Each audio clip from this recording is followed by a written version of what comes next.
Have you ever built a blog, hit publish, and then nothing happens? No traffic, no rankings, just a bunch of posts sitting there doing absolutely nothing. A lot of times, it's not your content, it's how your blog is structured behind the scenes. In this video, we're diving into how to build an SEO-friendly Webflow CMS blog, step by step, so you can actually give your content a chance to rank. What's going on, everyone? My name's Eric Hunsaker, and on this channel, we cut through the fluff to help you build your first website and make smarter decisions without overcomplicating things. By the end of this video, you'll have a clean, scalable blog set up inside Webflow with proper structure, slugs, and SEO settings dialed in. All right, let's jump into it. Step 1, create your blog collection. This is your foundation. All right, the first thing that you want to do is head into your Webflow dashboard and open up your project. Once you're inside, look over to the left-hand side and click on CMS. If you don't see the CMS option, quick heads up, you might not be on a plan that supports it. You'll need at least a CMS plan for this to work. So to get there, we'll click this Pages button here on the left-hand side, scroll down under CMS Collection Pages, and right here we'll click this Create a CMS Collection. Then we can go ahead and click on Create a Collection, and this is where you'll want to go ahead and have all that information. Again, we've got our name as well as our slug right here. So we'll go ahead and call this Collection 1 Tutorial. And if you want to add more fields, you can do so right here. So you could click an image if you want to add an image. So for the label, this could be main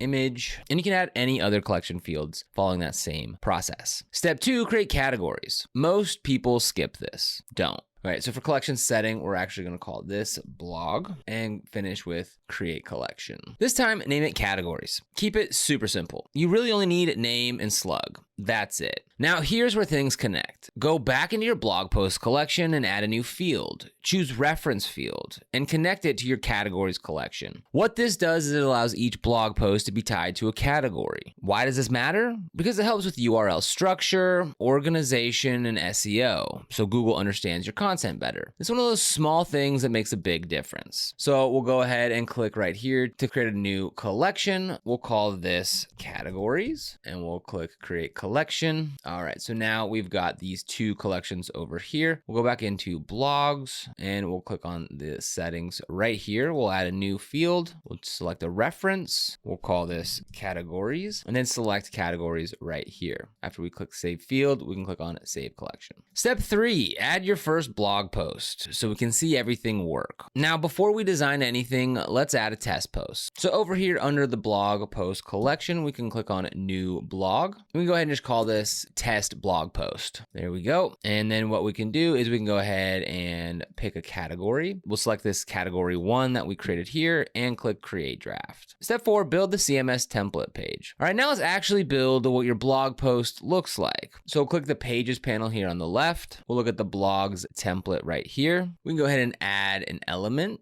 So we'll look for a heading. So if we press this little purple plus sign right here, we can click on that. And then under blogs, we'll go to name, and that'll go ahead and get the blog. So remember, we called that test blog post. That's why that's showing up. That's exactly what we want. Add your featured image. Next, drag in an image element. Click it, then choose get image from main image. If you don't see your image, double check that you uploaded one in your CMS. So we click over here, type in image, drag that over, click on the little plus sign, blogs, main image, and that's where that will get displayed from. Add your blog content. Now drag in the rich text element. Click it, then connect it to post body. This is where your full article will live. At this point, you should be seeing your test blog post populate on the page. If it's not showing anything, here's the most common issue. You're not on a specific CMS item preview. Look for a drop-down at the top of the page and select your test post. Now, I didn't add the image or the text in the actual test blog post, so that's why it's not showing up. Step 5, fix your slugs. This is a big SEO win. All right, now let's clean up your URLs. Go back into your blog post collection and click on your test post. You'll see a field called slug. By default, Webflow generates this from your title, but it's not always perfect. Here's what you want to do.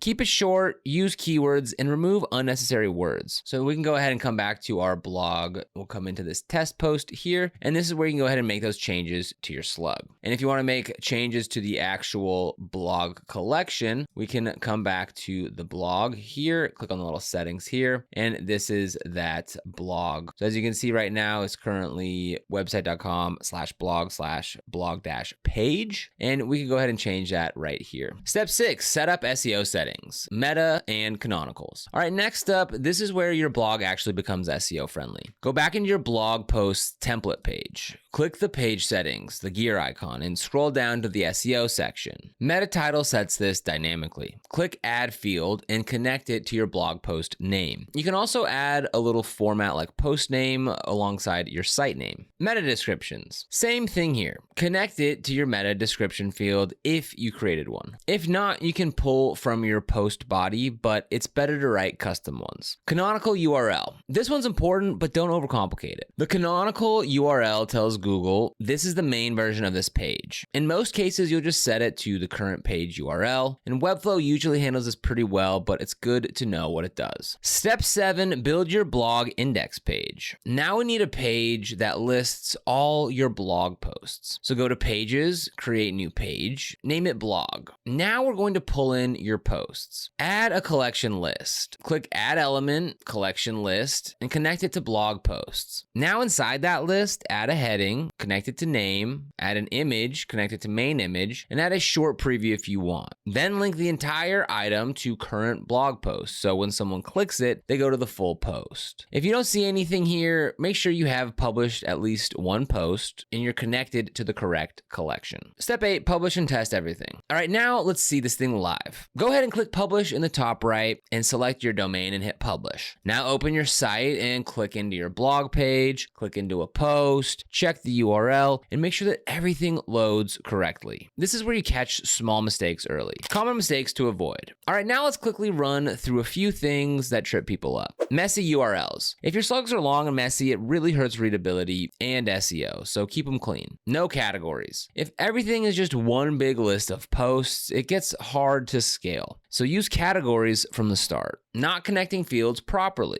If something isn't showing, it's usually not connected correctly. Double check your dynamic fields. Forgetting SEO settings. If you skip meta titles and descriptions, you're leaving traffic on the table. Simple optimization tips. So you don't need to go crazy here, but a few small things help a lot. Compress your images before uploading, link between your blog posts, and keep your layout clean and readable. That's it. Simple stuff that adds up. So at this point, you've got a structured CMS setup, clean URLs, dynamic blog pages, a working blog index, basic SEO dialed in, and the best part is that it scales. You can now keep adding posts and everything just works. Now, if you want to get started with Webflow, we've got a link for you down in the description below. This is an affiliate link, which means we do earn a small commission when you use it at no extra cost to you. And these commissions really help support the channel and allow us to continue to create free content just like this. So if you end up using them, we thank you so much in advance. And if you found this video helpful, don't forget to like, subscribe, and hit that notification bell so you never miss another video. Here on the channel, we cover everything from how to start your first website. We discuss domain names, different website builders, and so much more, so be sure to subscribe. But other than that, thank you so much for watching, and I'll see you here in the next video.